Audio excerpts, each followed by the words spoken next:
അല്ല എന്താ ഇത് മം ടു ബി സെലിബ്രേഷൻ.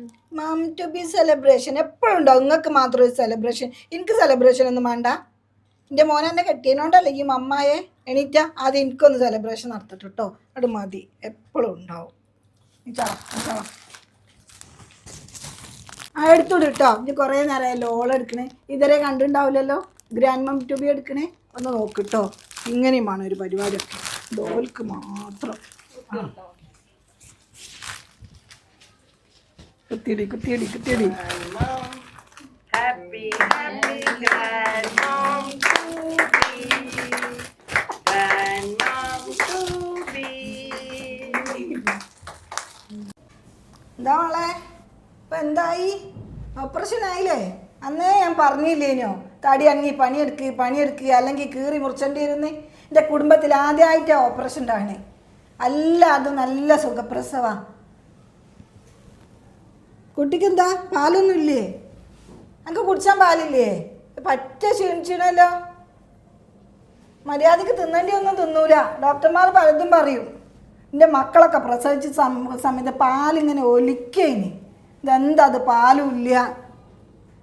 കുട്ടി തീരെ തൂക്കമില്ല. എൻ്റെ മക്കളതൊക്കെ 4200, ഇതൊക്കെ 2200. എൻ്റെ മോൻ്റെ കളറും അല്ലല്ലോ ഇതിന് കിട്ടിയ പഠിച്ചോനെ. കുട്ടീനെ എങ്ങനെ എടുത്തോണ്ട് നിൽക്കണ്ട കേട്ടോ. അവിടെ കടത്തിക്കോ. ഇത് കുട്ടീനെ അവിടെ എടുത്തോണ്ട് എടുക്കാനൊന്നും അവിടെ ആളുണ്ടാവില്ല കേട്ടോ. പിന്നെ 2 മാസം കഴിഞ്ഞാൽ എനിക്കുണ്ടാവും ഒരു പണിക്കോയി. അതൊന്നും പറ്റൂലേ. കുട്ടീനെ നോക്കാൻ ആളാക്കിയിട്ട് പോയാൽ മതി കേട്ടോ. ഇത് കഴിഞ്ഞിട്ടാട്ടല്ലേ വരുന്നേ. എൻ്റെ കുട്ടീൻ്റെ തെറ്റുകൊണ്ടൊന്നുമല്ല ഓപ്പറേഷൻ ആയത്. കുട്ടി മഷി ഇളക്കിയതാണ്. ഈ കുട്ടി മഷി ഇളക്കിയതുകൊണ്ട് സമയത്തിന് ഓപ്പറേഷൻ ചെയ്തുകൊണ്ട് നല്ല നിലക്ക് നമ്മളെ കുട്ടീനെ കിട്ടി. ഇപ്പം ഐസിയിലൊന്നും ആയില്ലല്ലോ, കുട്ടിയോടെ തന്നെ കിട്ടിയില്ലേ. ഇനി പൈസയിലും കൂടി ഇടാനിട്ടാ. പിന്നെ പാലൊക്കെ ഉണ്ട്. കുട്ടികൾ രാത്രി ഉറങ്ങൂല്ലല്ലോ, ആ ഒരു പ്രശ്നമേ ഉള്ളൂ. അല്ലാതെ വേറെ ബുദ്ധിമുട്ടൊന്നും കുട്ടിക്കില്ല. ഓൾക്കും ബുദ്ധിമുട്ടില്ല. അവളെല്ലാ ഭക്ഷണവും കഴിക്കുന്നുണ്ടല്ലോ, എല്ലാ ഭക്ഷണവും കൊടുക്കുന്നുണ്ട് അവൾക്ക്. ഞാനിപ്പോൾ ചോറും കറിയും മീനും എല്ലാം കൊണ്ടുവന്നിട്ടുണ്ട്, ഉപ്പേരിയും ഒക്കെ കൊണ്ടുവന്നു. ഞാൻ കഴിക്കണ അതേ തന്നെ ഓൾക്കും കൊടുക്കും. ഞാൻ കുളിച്ച് ഡ്രസ്സ് മാറി വരാൻ പോയതാണ്. നിങ്ങൾ തിന്നണേ ആ കുട്ടി തിന്നാലെങ്ങനെ കുറിയരിൻ്റെ ആ വറ്റ് കുറച്ചല്ലേ ആ കുട്ടിക്ക് കൊടുക്കണ്ടേ?